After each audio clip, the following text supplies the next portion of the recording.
The role of a leader has to be to create more leaders, because we need as many people possible involved in this movement to solve global warming and to create a just, sustainable economy here in Appalachia. I am Ivan Steifel.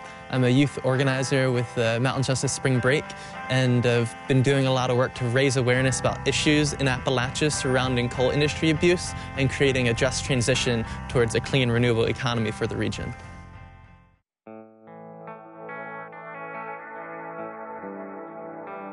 If you're not familiar with mountaintop removal coal mining, it's a process where coal companies are willing to blast a mountain, drop it down 800 to 1,000 feet to extract the seams of coal beneath.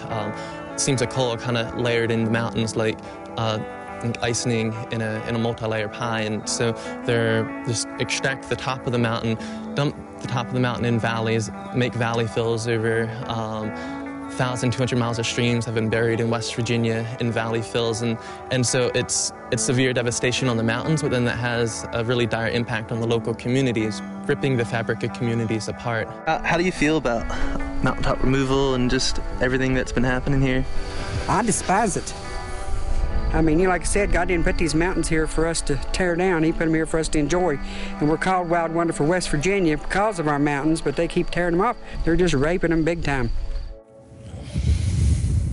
Yeah, just all this for coal.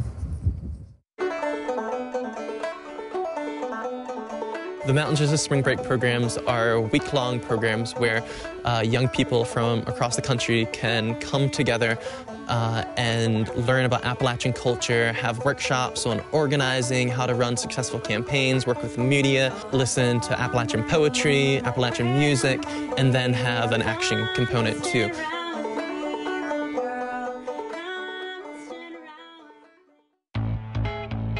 My role is just to create spaces and create environments where other people feel comfortable and have the skills and abilities to step up into leadership roles and just have the movement grow exponentially, which is what we need to solve global warming. Just past Dry Creek is Marsh Fork Elementary School that sits 150 feet from a coal silo. Ed Wiley's been a really strong local leader in trying to get a new safe school for the kids. It was after my granddaughter got sick. Her little nickname was Possum. I said, "Possum, buddy," I said, "Are you okay?" And she turned and looked at me, and the tears was rolling down her face. And she said, "Gramps, these coal mines are making us kids sick." Marsh Fork Elementary is an elementary school in southern West Virginia that sits 150 feet away from a coal silo. Just beyond that is a coal processing plant. Above that's a leaking coal slurry impoundment that's holding back 2.8 billion gallons of coal waste. So we rapidly organized an action in the state capitol building to pressure Governor Manchin to find funding for a safe new school for these kids. What really strikes me the most in there that I'll never ever forget is at the very end is they're getting ready to put you in the paddy wagon, and you're saying, "This ain't gonna be forgotten." Yeah. And that sticks with me. It means a lot to me. It really does. And when you said that, I think about that a lot too. When you said that, I said, "That boy ain't gonna quit."